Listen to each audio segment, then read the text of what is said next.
merespon pemberitaan yang mengungkapkan bahwa Presiden mengambil sikap untuk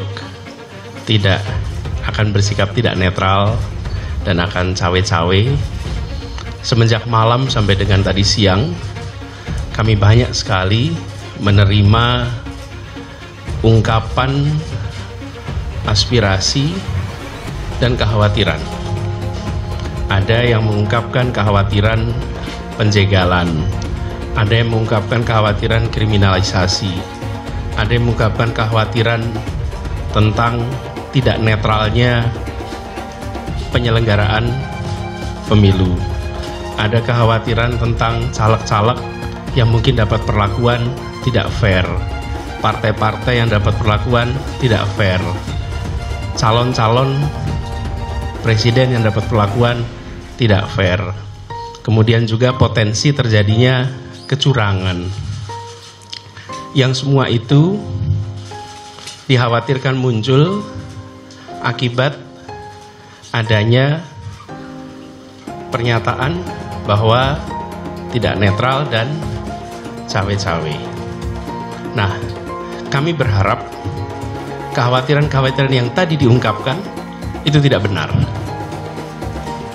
Itu adalah kekhawatiran saja, dan dalam kenyataannya kita berharap pemilu tetap seperti semula, pilpres tetap seperti semula.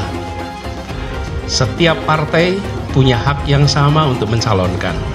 Setiap caleg punya hak yang sama untuk berkampanye dan mendapatkan perlakuan yang sama. Begitu juga dengan setiap capres memiliki hak yang sama. Penyelenggara juga melakukan ini dengan fair, dengan baik dan netral.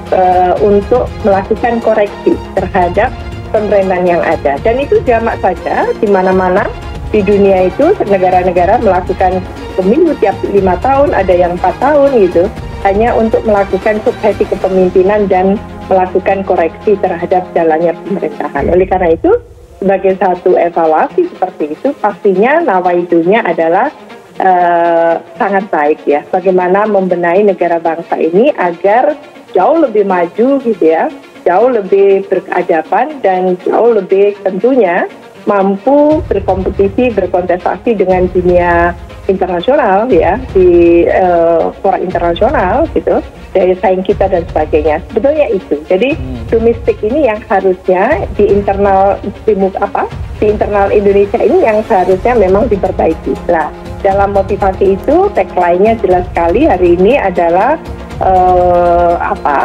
kalau tidak salah Mas Anies akan menyampaikan dengan konsepsi besar, yaitu meluruskan jalan dan menghadirkan keadilan. Nah, ini jadi ada dua kosakata atau kata kunci yang sangat penting, yaitu meluruskan ya, jalan apa, jalan kebenaran pastinya seperti itu ya, dan bagaimana menghadirkan keadilan, jadi justice di situ, entah keadilan ekonomi, keadilan sosial, ekonomi, dan itu ya, karena memang dipicu atau mungkin di-trigger oleh realitas di mana kesenjangan sosial ekonomi kita masih tinggi sebagai dampak dari COVID ya, 3 tahun berturut-turut secara intensif kemarin itu ternyata memberikan satu dampak yang dahsyat gitu terhadap munculnya kesenjangan yang berakhir dengan tentu peningkatan jumlah kemiskinan dan pengangguran yang ada di Indonesia. Dan inilah yang harusnya memang direspon oleh seorang calon pemimpin gitu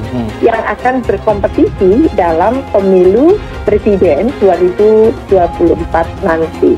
Iya, peluang menjadi oposisi ya. Jadi memang kenyataannya khususnya dua partai yang ada di koalisi perubahan itu yaitu PKS, Partai Keadilan Sejahtera, dan Partai Demokrat itu memang betul-betul dalam posisi yang tidak ada di pemerintahan.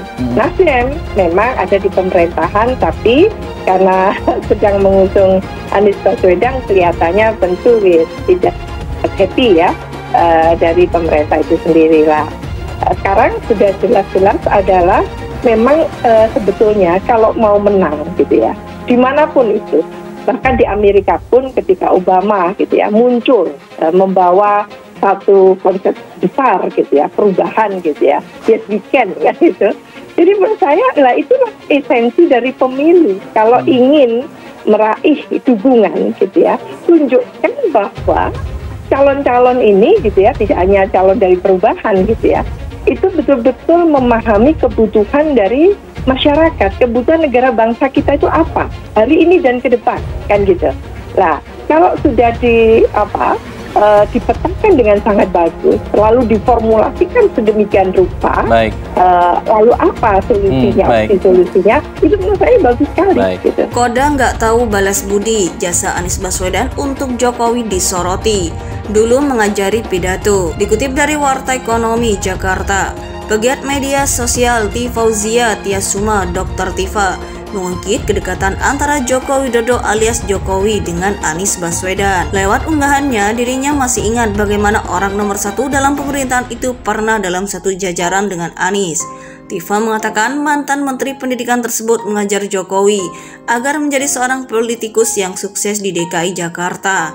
Menurutnya, Jokowi pasti belajar banyak dari mantan gubernur tersebut, mulai dari pidato hingga cara berpakaian guna menemui warga. Ketika orang Solo pertama kali datang ke Jakarta, betapa si baju putih yang ngajari pidato, ngajari bagaimana pakai baju yang pantas, bagaimana menghadapi audiens, menghadapi orang-orang Jakarta, terutama orang-orang Jaksel. Ya gitu deh kalau liatin orang, cuitannya dalam Twitter _Dr. Tifa Kamis 1 Juni 2023. Tifa mengatakan ajaran-ajaran tersebutlah yang mengantarkan Jokowi hingga bisa menjadi seorang presiden di Indonesia. Dirinya mungkin hal yang sama seharusnya dilakukan oleh Jokowi. Setidaknya berikan restu untuk bakal calon presiden dari Nasdem. Seharusnya 11 tahun kemudian giliran si baju kotak-kotak seharusnya mensupport si baju putih yang telah banyak sekali jasanya kepada dia, pungkasnya. Lewat unggahannya, dirinya masih ingat bagaimana orang nomor satu dalam pemerintahan itu pernah dalam satu jajaran dengan Anies. Tifa mengatakan mantan Menteri Pendidikan tersebut mengajar Jokowi agar menjadi seorang politikus yang sukses di DKI Jakarta. Menurutnya, Jokowi pasti belajar banyak dari mantan gubernur tersebut, mulai dari pidato hingga cara berpakaian guna menemui warga. Tifa mengatakan ajaran-ajaran tersebutlah yang mengantarkan Jokowi hingga bisa menjadi seorang presiden di Indonesia. Dirinya mungkin hal yang sama seharusnya dilakukan oleh Jokowi. Setidaknya berikan restu untuk bakal calon presiden dari Nasdem. Seharusnya 11 tahun kemudian giliran si baju kotak-kotak seharusnya mensupport si baju putih yang telah banyak sekali jasanya kepada dia, pungkasnya.